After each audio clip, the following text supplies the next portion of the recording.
everyone. This is Dr. T here with Life Coach in a Box with another masterclass. I am coming to you with Coach G, and I'm telling you, y'all not ready for Coach G. I'm telling you now, you're not ready for Coach G. This is Coach Greta, and her website is Mind, Body, Soul Shift. Listen, here's why one of the reasons why I love Coach Greta. It was less to do about the fact that she lost over 100 pounds, as opposed to it being when she did it. She was 55 years old when that started, because sometimes, as we get older, that's not an easy thing to do because we have all kind of excuses about stuff.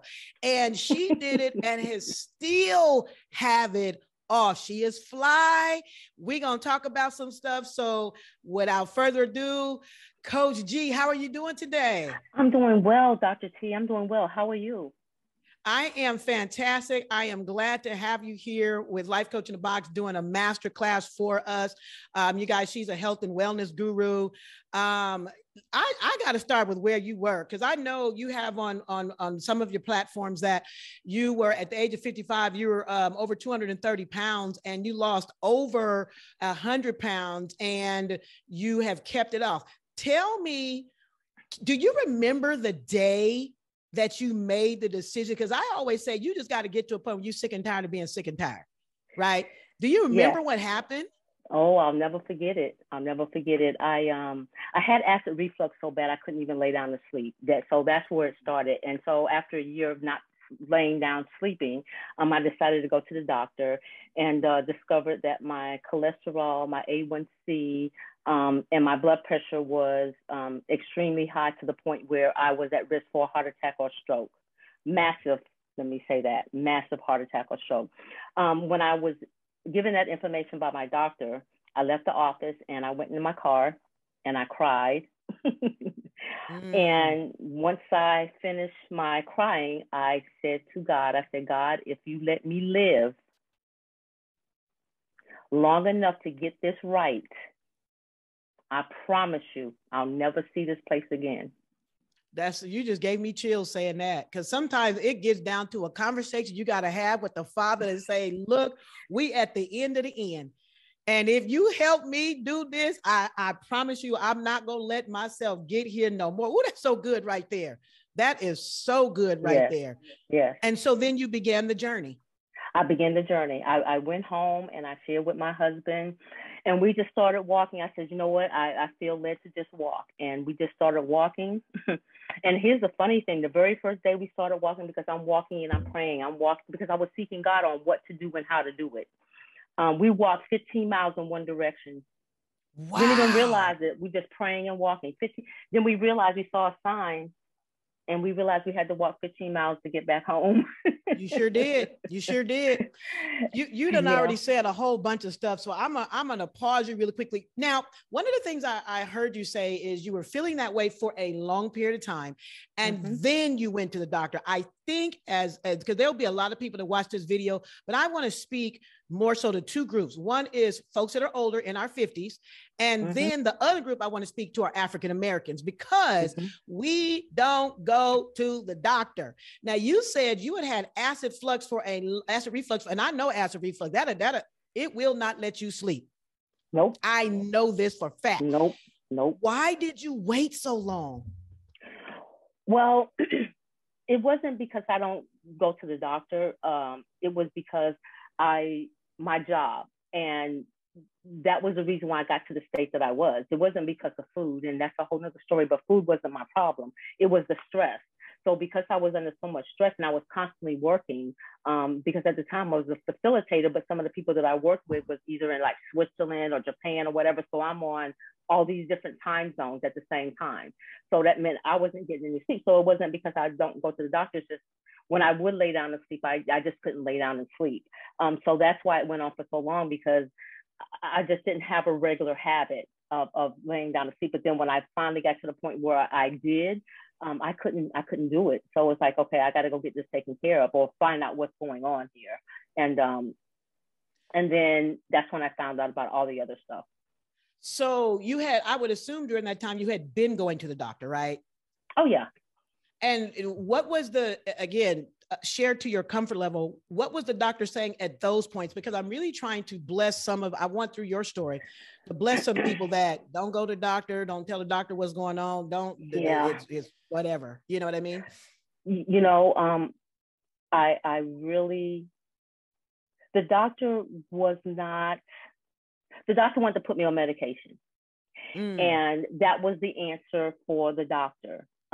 She didn't talk about nutrition. She didn't talk about, am I under stress? What's causing the problem? Because for me, it's like, I want to get to the root of the problem. I don't want to cover it up. I don't want to Band-Aid. I want to fix the problem, not cover it up. And that's what we do when we take all this medication. Well, I've never taken medication. To this day, I still don't take medication. And I just refuse to take it even then, even though my life was threatened. I said, I just can't do that. But that was her answer. Her answer was for me to get on medication and not to really try to help me. So at that point, I had to help myself. So that's what led me to really seek God, because the doctor was no benefit to me. It was just going to take me down a rabbit hole, and it would have been one pill after another, after another, after another. And I just did not want to go that route. Well, there's a couple of things that you have said that I think they're really important. One is, I know without even asking, that you are not saying anything against people who have to take medicine, because that's just what it is that people have to do. But for your situation, you're saying getting to the root of the problem was more important for you than having to take the medication to cover up the problem, to deal with the symptoms of the problem. Let's get to the root of the thing. And I think that it is easy to not do the work that may be involved to getting to the root of the problem, right? And as opposed to doing, since I was listening to the radio and they were saying, do this weight loss thing. You don't have to exercise. You don't have to diet. You don't have to do. I was like, well, so everybody want a magic pill, right? Right. And so it's. Well, and I understand that some people have to take medication. I understand that, but let me tell you what fixed my problem, because the pills were going to manage the condition. I fixed the problem with losing 100 and plus pounds. I fixed the problem because my A1C, my cholesterol, and my blood pressure are perfect for a 64-year-old woman. So I didn't cover it up and I didn't mask it. I fixed it. I didn't want to, the medication, because if the medication worked, I wouldn't have to keep getting refilled.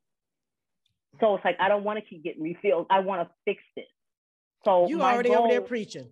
My goal going into that was, I'm going to fix this. I'm not trying to do no sugar coating. I'm not trying to cover it up. I don't want surface. I need to go deep, because I don't want this to come back.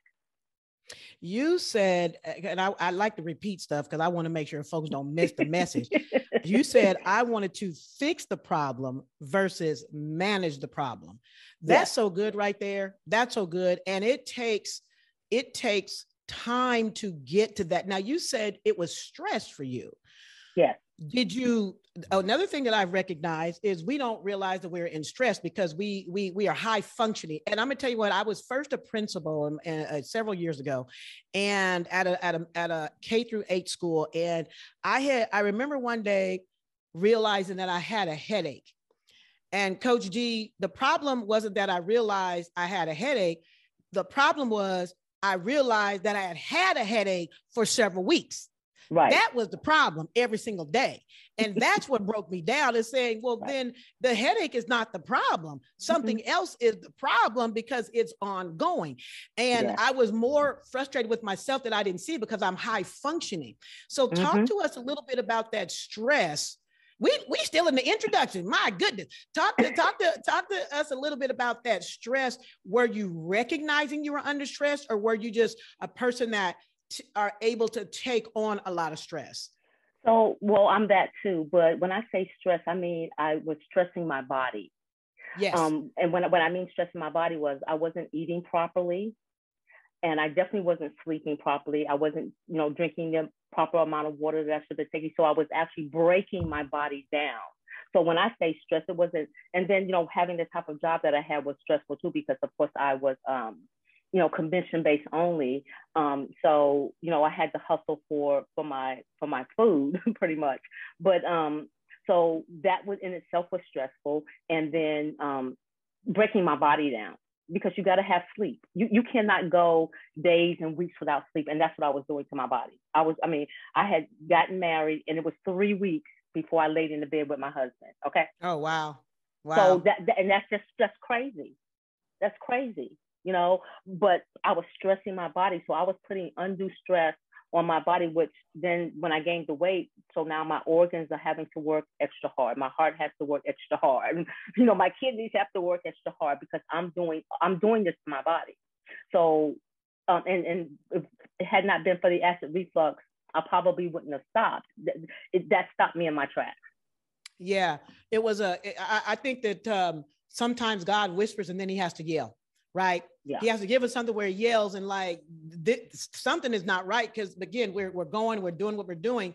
And like you said, I love how you said you were stressing your body. And I don't think we always recognize that what go does, especially as we get older, right? You talked about two things. You said rest and water. Rest, sis, for me was my thorn in the side because I'm a goer, right? And I finally had to succumb and say, when your body is tired, stop. Mm-hmm. If you have to take a day where you're not doing anything, not connected to anybody, not stop, because your body is saying, yes, I am tired. And if you don't, it's going to manifest itself in other ways. And is that Absolutely. What you were finding out? Is that what you yes, were finding? Yes, ma'am. Absolutely. Because I wouldn't stop on my own. So it's like, how much more punishment are you going to do? So, and the thing is that's why a lot of us die prematurely. Yes. Because we're dealing with that stuff on the inside and we're not dealing with it. And we're just not dealing with it. We just keep going, like you said. We just keep going. But we're not the Energizer Bunny. We don't run on electricity. Right. So you said that day, you kind of had the epiphany of what happened, and you and your husband went on a walk. Now, 15 miles is crazy. I'm gonna just say that.